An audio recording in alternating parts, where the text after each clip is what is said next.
ایک تفسیر میں بھی عرض کیا، بعض لوگوں کو ایسا لگتا ہے کہ رمضان میں لوڈ شیڈنگ ہوتی ہوگی، کچھ خزانہ خدا میں بچت کے لیے لوگوں کو بھوکا اور پیاسا رکھا جاتا ہے، کچھ رزق بچا لیا جائے۔ نادانو، اللہ رب العزت جو پوری کائنات کا رزاق حقیقی ہے، اسے کسی چیز کی کمی نہیں ہے۔ یہ روزے جو فرض کیے گئے خزانے میں بچت کے لیے نہیں، بلکہ ہمارے جسموں کی اور ہماری روحوں کی اصلاح کے لیے، ہماری روحوں کی اصلاح اور جسموں کی اصلاح کے لیے ہمیں تقویٰ ملے۔ میں آپ کو بتاتا ہوں، ایک سوال میں آپ سے پوچھتا ہوں، آج رمضان میں یہ بہت ضروری ہے، کیونکہ رمضان ہونے کے بعد بھی سب کو پتہ ہے کہ چاند دکھتے ہی اللہ شیطانوں کو قید کر لیتا ہے، یہ سب کو پتہ ہے۔ حدیث پاک میں بھی سرکش جنات اور شیطان دونوں قید ہو جاتے ہیں، ان کو قید کر دیا جاتا ہے، جب تک چاند نہیں دکھے گا یہ نہیں آئیں گے۔ لیکن جو 11 مہینے ہم بلیم ڈالتے تھے شیطان پر کہ ہم سے برائیاں ہو گئی، گناہ ہو گئی، کیوں؟ ارے شیطان ایسا کرا دیا، شیطان ویسا کرا دیا۔ اب رمضان میں کون کرا رہا ہے؟ شیطان تو ہے نہیں، پھر فجر میں سوتا کیوں ہے؟ بغیر نماز پڑھے ٹانگ پھیلائے ویسی نماز قضا کر رہے۔ کون سا شیطان تمہیں سلایا؟ ابھی تو شیطان ہے نہیں۔ ابھی بھی بہت سارے لوگ چوری کا کھانا نہیں چھوڑتے، بہت سارے لوگ جھوٹ، دغا، غیبت یہ رمضان میں بھی نہیں چھوڑتے ہیں۔ تو یہ ان کو کون سا شیطان کروا رہا ہے؟ کون سا شیطان یہ برائیاں کرواتا ہے؟ اس کے جواب کے لیے ایک چیز سمجھنا ضروری ہے۔ یہ بات تو مشہور ہے کہ ساری برائیاں شیطان کرواتا ہے، ابلیس کرواتا ہے نا؟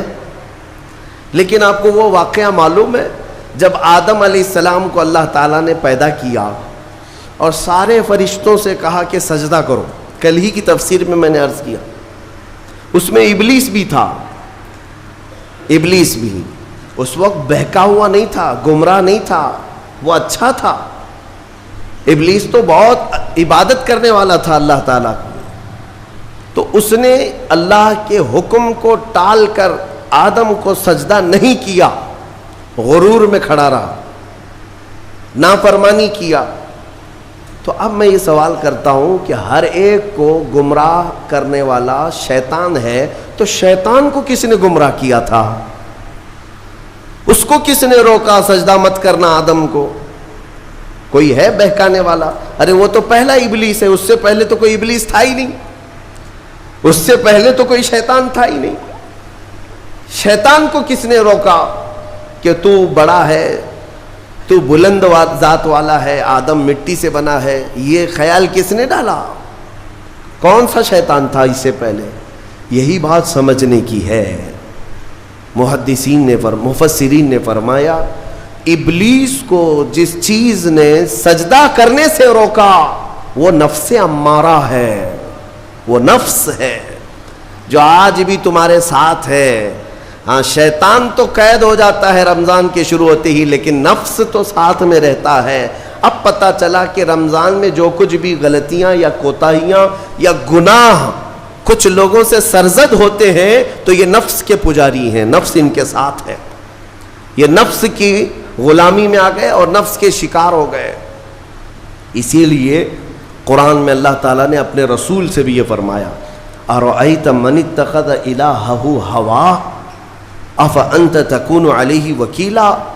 اے رسول، کیا آپ نہیں دیکھتے کچھ لوگ ایسے ہیں جنہوں نے اپنے نفسانی خواہشات کو اپنا خدا بنا لیا ہے، اپنی خواہشات کو اپنا خدا بنا لیا ہے۔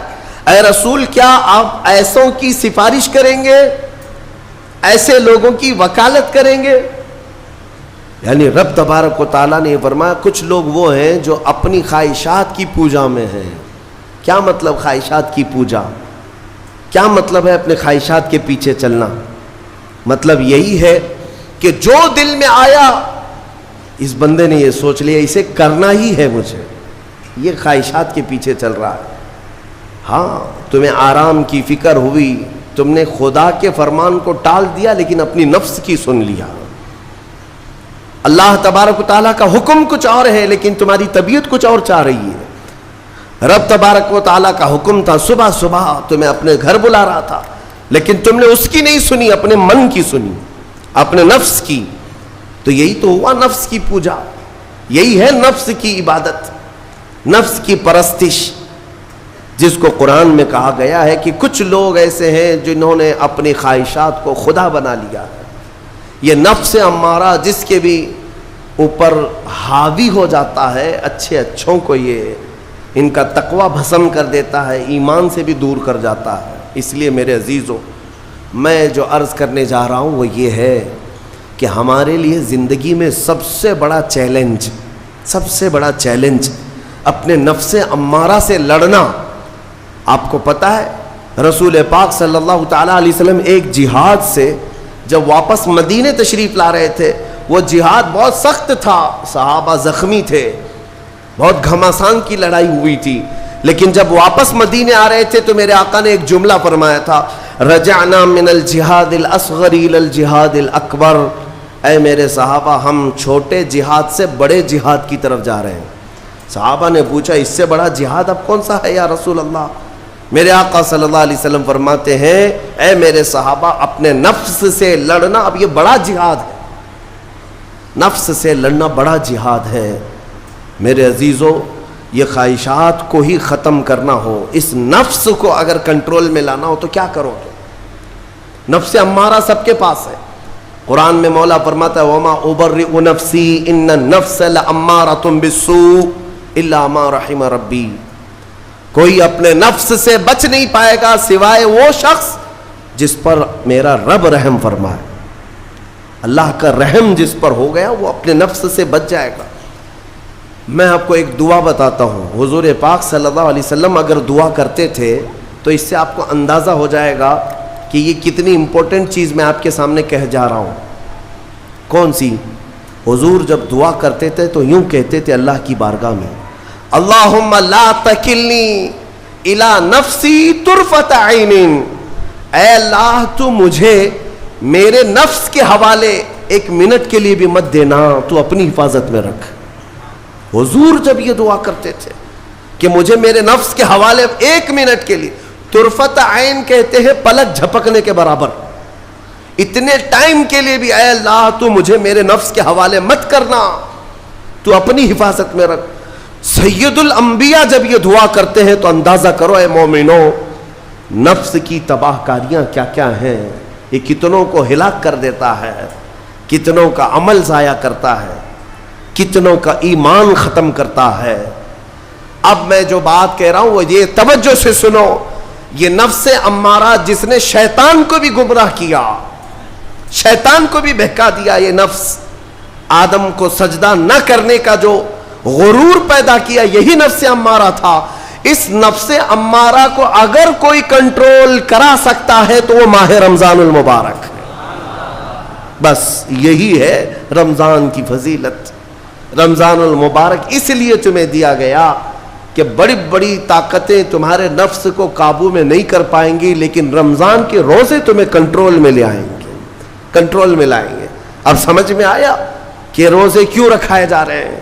ارے گرمیوں کی شدت ہے، ادھر حلق سوکھا جا رہا ہے، پیٹ پیٹ سے لگ جاتا ہے. ان لوگوں کو پوچھو روزہ کیسا ہوتا ہے جو مزدوری کرتے ہیں، ان لوگوں سے پوچھو جو دن بھر کام کاج کرتے ہیں. میرے عزیزوں، روزے رکھنے کے بعد کیا رب تبارک و تعالی کسی کو اس کی طاقت سے زیادہ تکلیف دینا چاہتا ہے؟ نہیں میرے عزیزوں، وہ رحمان ہے. اس نے جب تمہیں ماں کے پیٹ میں 9 مہینے رزق دیا تو کیا کائنات میں نہیں دے گا؟ تمہیں ماں کے پیٹ میں بھی رزق دیتا رہا. تم جب دنیا میں آئے، تمہارے ماں کے سینے میں خون سے دودھ کس نے بنایا؟ تمہارے رزق کا انتظام کرنے والا وہ خدا. اگر تمہیں حکم دیتا ہے کہ صبح سے لے کر شام تک بھوکے رہو تو یہ اس کا ظلم نہیں بلکہ یہ عین کرم ہے. اللہ تبارک و تعالیٰ کا رحم ہے تم پر کہ وہ مولا ہماری اصلاح چاہتا ہے کہ ہمارے اندر تقویٰ آ جائے، جسم میں بھی اور روح میں بھی. اب ایک اور بات میں آپ کو بتا دوں. میں نے ایک بات پڑھی تھی نفس کے متعلق. یہ نفس امارہ اسی لیے امام غزالی رحمۃ اللہ تعالیٰ علیہ نے فرمایا اللہ کی جو مخلوق ہے وہ 3 طرح کی ہے، ایک فرشتے، دوسرے انسان، تیسرے جانور۔ یہ 3 الگ الگ قسم کی مخلوق ہیں، کیونکہ اللہ تعالیٰ نے تینوں کو جو چیزیں دی ہیں ان میں فرق ہے۔ فرشتوں کو اللہ نے عقل دیا ہے، نفس نہیں ہے۔ نفس، شہوت، برائی کرنے کی خواہش فرشتوں کے اندر ہے ہی نہیں، وہ سوچ بھی نہیں سکتے برائی کرنے کا۔ فرشتوں کو اللہ نے عقل دیا ہے، اور عقل عزت والی چیز ہے۔ اور جانوروں کو اللہ نے نفس دیا ہے، عقل نہیں، عقل والے نہیں ہیں جانور، عقل والے نہیں، لیکن نفس ہے، شہوت ہے، شہوت بھی ہے، نفس بھی۔ لیکن انسان ایک ایسی مخلوق ہے جسے اللہ نے عقل بھی دیا ہے، نفس بھی دیا ہے۔ مطلب یہ ہے کہ تمہیں اللہ نے ایک چیز فرشتوں والی دی ہے، ایک چیز جانوروں والی بھی دی ہے، دونوں تمہارے اندر ہے، عقل بھی ہے، نفس بھی ہے۔ لیکن امام غزالی فرماتے ہیں توجہ، جو بندہ نفس ہونے کے باوجود گناہوں سے اپنے آپ کو بچا لیا، وہ بندہ فرشتوں سے بھی افضل ہے۔ کیوں؟ فرشتے اس لیے بچے ہوئے ہیں کہ ان کے پاس نفس ہے ہی نہیں، اور تم بچ رہے ہو تو کمال کی بات ہے، نفس ہوتے ہوئے بھی گناہ سے بچ گیا تو اس انسان کا مقام فرشتوں سے بھی اعلیٰ ہے۔ لیکن ساتھ ہی امام غزالی یہ بھی فرماتے ہیں عقل ہونے کے باوجود اگر گناہوں سے نہیں بچتا تو پھر وہ جانوروں سے زیادہ ذلیل ہے، کتے اور خنزیر سے بھی گیا گزرا ہے، کیونکہ جانور تو بیچارہ معذور ہے، اسے عقل نہیں ہے، نفس ہے۔ تمہارے پاس عقل ہے، اس کے باوجود حرام کاریاں کر رہے ہو تو جانوروں سے زیادہ گر گئے۔ فیصلہ تمہارے ہاتھ میں ہے کہ تم کون سی زندگی گزارنا چاہتے ہو، کون سی، کہ تم نفس کے پجاری بن جاؤ یا عقل کا صحیح استعمال کر کے فرشتوں والی صفات پر عمل کرو۔ عزیزان گرامی وقار، نفس اور عقل یہ جو 2 چیزیں ہیں، ان کو میں آپ کے سامنے تھوڑا سا کھول کر کے عرض کرتا ہوں۔ عقل جو ہے عزت والی چیز ہے، جسے بھی دی گئی ہے وہ عزت والا ہے۔ کیوں عزت والی ہے یہ عقل؟ پوری دنیا میں عقل کا ہی تو کمال ہے، جس کے پاس عقل ہے وہ بادشاہ ہے، جس کے پاس عقل ہے وہ لوگوں کو ہانکتا ہے، پوری دنیا کو ادھر سے ادھر کر سکتا ہے۔ عقل اور نفس جو ہے، نفس برائیوں کی طرف بلانے والا، عیاشی کی دعوت دینے والا، موج مستی کرانے والا اور اپنے آپ کو تباہ کروانے والا۔ اچھے بھلے نوجوان، 25 سال کی کڑیل جوانی ہے، کون ہے جو انہیں نشے کے اڈے پر لے جاتا ہے؟ کون ہے جو ان کو تباہ و برباد کرتا ہے؟ نوجوان کو اچھی طرح سے معلوم ہے کہ میں کوکین، افیون، ہیروئن لوں گا تو میرے جسم کے ساتھ کیا ہوگا، اسے معلوم ہے، لیکن اس کے باوجود عیاشی کروانا یہ نفس کی عادت ہے۔ کسی کے اوپر نفس غالب آتا ہے، کسی کے اوپر عقل غالب آتی ہے۔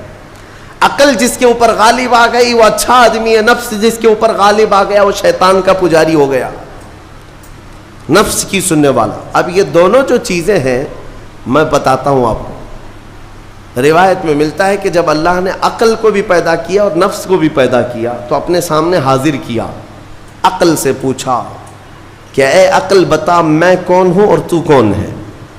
عقل نے کہا یا ربی انا عبدک وانت ربی، اے اللہ میں تیرا بندہ ہوں اور تو میرا رب ہے۔ عقل نے کیا کہا؟ میں تیرا بندہ ہوں اور تو میرا رب ہے۔ اللہ نے عزت سے نوازا، اقرار کیا نا بندہ ہونے کا، عقل نے اقرار کیا۔ پھر نفس کو بلایا، نفس سے پوچھا بتا میں کون ہوں اور تو کون ہے؟ نفس نے کہا انت انت انا انا، تو ہے میں ہوں۔ یہ غرور تھا نفس کے اندر، یہ گھمنڈ تھا نفس کے اندر کہ میں ہوں۔ نفس جس کے اندر غالب آتا ہے وہ آج بھی یہی کرتا ہے، میں ہوں، کسی کے سامنے کیا جھکنا ہے۔ تو حکم ہوا کہ اس نفس کو 100 سال جلایا جائے۔ 100 سال جلایا گیا، اس کو عذاب دیا گیا نفس کو۔ 100 سال بھگتنے کے بعد آگ کی تپش بھگتنے کے بعد اسے پھر لایا گیا نفس کو. اللہ تعالیٰ نے پوچھا اے نفس بتا میں کون ہوں اور تو کون ہے؟ نفس نے کہا انت انت انا انا، تو ہے میں ہوں. غرور نہیں ٹوٹا، گھمنڈ نہیں ٹوٹا. حکم ہوا اللہ کی طرف سے فرشتوں کو، اس نفس کو اب 100 سال تک بھوکا اور پیاسا رکھا جائے، کوئی چیز نہ دی جائے. اسے سخت سزا دی گئی. بھوک اور پیاس کی نفس کو کوئی چیز نہیں دی گئی. 100 سال کے بعد پھر اس کو حاضر کیا گیا، پوچھا گیا بتا کون ہوں میں؟ نفس نے کہا اے اللہ تو میرا خدا ہے، میں تیرا بندہ ہوں. فرمایا بزرگوں نے کہ نفس کو اگر کوئی جھکا سکتا ہے تو وہ بھوک ہے، اسی لیے مولا نے رمضان کے روزے تم پر فرض فرمائے. نفس کو جھکا سکتے ہو، نفس کو کنٹرول میں لا سکتے ہو تو بھوک کے ذریعے سے. ہاں یہ بھوک اور پیاس یوں ہی نہیں دی گئی ہے. دنیا اگر سمجھتی ہو کہ مسلمانوں کو یہ بھوکا اور پیاسا رکھوایا جا رہا ہے تو انہیں کیا خبر ہے کہ روح کسے کہتے ہیں، نفس کسے کہتے ہیں. جو آلریڈی غلاظت میں پڑے ہوئے انہیں کیا سمجھ ہے. لیکن الحمدللہ ہمارا تصور ہے آخرت کا، ہمارے ہاں تصور ہے جنت کا، ہمارے ہاں تصور ہے جہنم کا، اللہ کی بارگاہ میں حساب کا. اس لیے ضروری یہ بن پڑتا ہے کہ ہم اپنی دنیا میں ہی اصلاح کریں. میرے عزیزوں، اس نفس کی جو تباہ کاریاں ہیں اس سے بچنا ہر نوجوان کے لیے آج ضروری ہے. تم روزوں کو ہلکے میں مت لو. اس سے پہلے بھی میں کہا کرتا تھا، آج پھر سے میں ریپیٹ آپ کے سامنے کہتا ہوں، مسلمان کے لیے روزے جو فرض کیے گئے آپشنلی نہیں ہے میرے عزیز. یہ آپشنلی نہیں ہے، اختیاری نہیں ہے. جسے چاہے وہ رکھے، جسے چاہے وہ چھوڑے. ہاں ہمارے ہاں معاشرہ ایسے ہی ہے نا. ہاں صبح اٹھ کر کے لوگ پوچھتے رہتے ہیں روزہ ہے، روزہ ہے. کیوں پوچھ رہے ہو روزہ ہے؟ مسلمان ہے تو روزہ فرض ہے. روزہ فرض ہے. اگر میں آپ کو پوچھوں اچھا لگے گا؟ انسان ہو اچھا لگے گا. سامنے دکھ تو رہا ہے انسان ہے، پھر کیا پوچھنا ہے؟ مسلمان کے لیے روزہ ایسا ضروری ہے جیسے اس کے لیے انسان ہونا ضروری ہے. وہ روزے چھوڑتا کیوں؟ ہاں چند ہی چیزیں ہیں جہاں تخفیف دی گئی ہے شریعت میں. وہ سفر ہے یا مرض ہے، ایسا مرض کہ جس سے وہ نہیں برداشت کر پاتا، اس میں اللہ تعالیٰ نے اسے چھوٹ دی ہے، رخصت دی ہے. یا حاملہ عورت ہے، یا دودھ پلانے والی عورت ہے، یا پھر اب بہت سارے لوگ ایسے ہیں جو ہٹے کٹے ہیں، تندرست ہیں، توانا ہیں، روزے چھوڑے ہوئے ہیں. میرے عزیز، سب ہونے کے بعد اگر روزہ چھوڑنے کی کسی کو رخصت ہے نا تو وہ صرف ان عورتوں کو جن کی ماہواری آتی ہے مہینے میں یا بچے کے بعد. حیض و نفاس والی عورتوں کے لیے روزہ نہیں ہے. تو میں ان لوگوں سے پوچھتا ہوں کیا تمہاری بھی ایسی کیفیت ہے جو تم روزہ چھوڑے گھوم رہے ہو؟ ناپاک ہو؟ ناپاکی آئی ہے؟ نہیں ہے تو پھر کیوں روزہ چھوڑتے ہو؟ ایک روزے کو چھوڑنے کی سزا حدیث میں بتائی گئی 900 سال دوزخ میں رکھا جائے گا. 900 سال. اب کیلکولیٹ کرو، اگر تمہاری زندگی کے روزے قضا ہیں تو کتنے 100 سال جائیں گے. اسی لیے میرے عزیزو، جب تک طاقت ہے روزے فی الحال کے رکھو ہی رکھو. اگر پیچھے کے چھوٹے ہیں تو اسے بھی پہلے کمپلیٹ کر لو، ورنہ قیامت کے دن کی سزائیں نہیں برداشت کر پاؤ گے، بھگت نہیں پاؤ گے. یہ ہم جو بار بار کہتے ہیں آپ کے روزہ رکھنے سے میرا کیا ہے، ہم تنبیہ صرف اس لیے کرتے ہیں کہ قیامت کے دن اللہ تعالیٰ کے عذاب میں گرفتار نہ ہو جاؤ، عذاب میں گرفتار نہ ہو جاؤ. اور ہمارے بزرگوں نے ہمیں تعلیم دی ہے کہ اللہ تعالیٰ جب 11 مہینے کھلاتا پلاتا ہے اور وہی مولا 1 مہینہ اگر حکم دے تو یہ کس قدر بندے کی ناانصافی ہے کہ اپنے مولا کے حکم کو پیٹ پیچھے ڈالتا ہے اور پھر کھاتا پیتا رہتا ہے. کیا اسے اپنے رحمان کی رضا کی اتنی بھی فکر نہیں ہے کہ یہ میرے مولا کی رضا ہے روزہ؟ اسی لیے تو اس مولا نے فرمایا روزہ میرے لیے ہے اور اس کی جزا کچھ نہیں، میں خود بندے کا ہو جاؤں گا. الصوم لی وانا اجزا بہ. اور ایک حدیث میں عجزی بھی پڑھا گیا، یعنی روزہ میرے لیے ہے اور میں ہی اس کی جزا ہوں، میں ہی اس کی جزا ہوں. مطلب یہ ہے کہ دوسرے اعمال کی جزا میں جنت ہے, محلات ہے, الگ الگ ثواب ہے, لیکن روزے کے متعلق مولا نے فرمایا میں خود ہی اس کی جزا ہوں. تجھ سے تجھی کو مانگ کر مانگ لی ساری کائنات, جس کا خدا ہو گیا اس کی ساری کائنات. میرے عزیزوں, اللہ تبارک و تعالیٰ اگر کسی بندے کا ہے تو پھر اس کے کیا کہنے. اچھا, ایک اور اس میں حکمت یہ ہے, روزہ جو رکھا جاتا ہے یہ بندے اور اللہ کے بیچ کا راز ہے, دوسرے کسی کو پتہ نہیں. میرا روزہ آپ کو نہیں معلوم, آپ کا روزہ مجھے نہیں معلوم. چہرہ دیکھ کر کے کچھ بھی کہا جا سکتا ہے. ہاں, چہرہ دیکھ کر کسی کا روزہ پتہ چلے گا. آپ کل سحری کر کے نیت کر کے روزے سے آئے ہیں, کسی کی پیشانی پہ تو لکھا نہیں ہے کہ یہ روزے دار ہے. آپ نے کہا ہم نے مان لیا, لیکن حقیقت کیا ہے یہ تم جانو گے, اللہ ہی جانے. بہت سارے تمہارے پاس موقع ایسے آتے ہیں جب ایک ایک گھونٹ نگل سکتے ہو, وضو کے بیچ میں, غسل کے بیچ میں, جب کوئی نہ دیکھ رہا ہو تب چٹکیاں لے کر اندر ڈال سکتے ہو, کوئی نہ دیکھ رہا ہو. لیکن بندے اور مولا کے درمیان کا ایک راز ہے روزہ. اسی وجہ سے ایک حدیث میں ملتا ہے قیامت کے دن جب ایمان والوں کو جمع کیا جائے گا اور جن کی بخشش ہو جائے گی تو ان میں ایک جماعت ایسی ہوگی جو جنت کی طرف اڑتے ہوئے جا رہے ہوں گے اور جنت میں پہنچ جائیں گے, کسی کو نظر نہیں آئیں گے, بہت تیزی سے وہ جنت پہنچ چکے ہوں گے.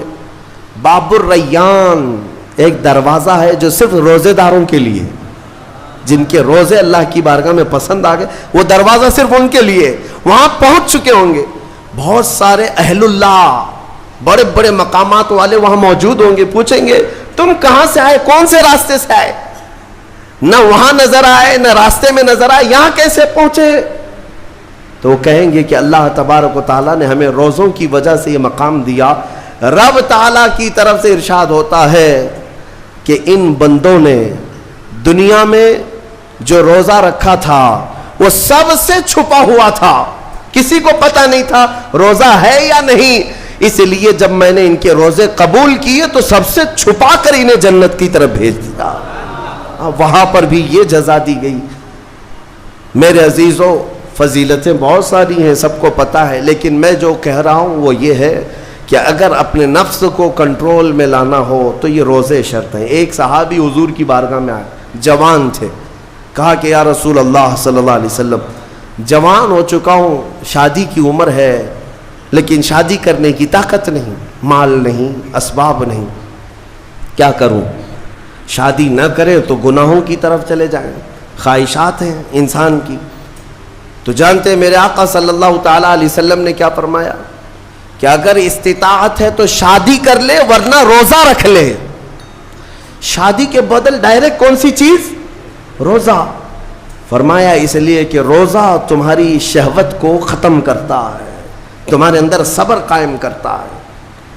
عزیزان گرامی, حدیث پاک کا یہ مفہوم میں آپ کے سامنے رکھ رہا ہوں. تربیت میں میرے آقا نے ان نوجوانوں سے کہا جن کی شہوت غالب ہے, جو گناہوں کی طرف زیادہ جا سکتے ہیں, ان کے لیے فرمایا گیا وہ روزہ رکھیں, کنٹرول میں رہیں گے. صرف رمضان کا ہی نہیں, سال میں اور بھی دنوں میں روزہ رکھو تاکہ تمہارا نفس قابو میں رہے, کنٹرول میں رہے. میں چند مہینے پہلے کچھ نوجوانوں کی کثرت کو دیکھ رہا تھا جو اپنے جسم کو شیڈول بنانے کے لیے, مینٹین کرنے کے لیے ڈائٹ پلان تیار کر رہے تھے. تو اس میں ایک بہت ہی بڑے ڈاکٹر ہیں جنہوں نے ڈائٹ پلان دیا, تو اس میں انہوں نے مینشن کیا کہ ہفتے میں ایک دن بھوکا رہنا چاہیے, صبح سے شام تک. وہ نان مسلم ہے. میں نے پوچھا تھا کہ یہ آپ کے ڈائٹ پلان میں کس لیے ہے, تو انہوں نے اس کی سائنٹیفک وجہ بتائی کہ ہفتے بھر میں ہم جو کچھ بھی کھاتے ہیں, کچھ ایسی چیزیں جمع ہو جاتی ہیں جن کو پگھلنے کا موقع ہی نہیں ملتا, ہم بار بار کھاتے رہتے ہیں, اس پر چیزیں جمع ہوتی رہتی ہیں. ایک دن ہفتے میں اگر اپنے پیٹ کو خالی چھوڑ دیا جائے تو فاسد مادے گل کر کے باہر نکل جائیں گے اور صحت ہمیشہ صحیح رہے گی. یہ دنیا کہہ رہی ہے. میرا مولا بغیر حکمت کے کوئی چیز تم پر فرض نہیں فرماتا.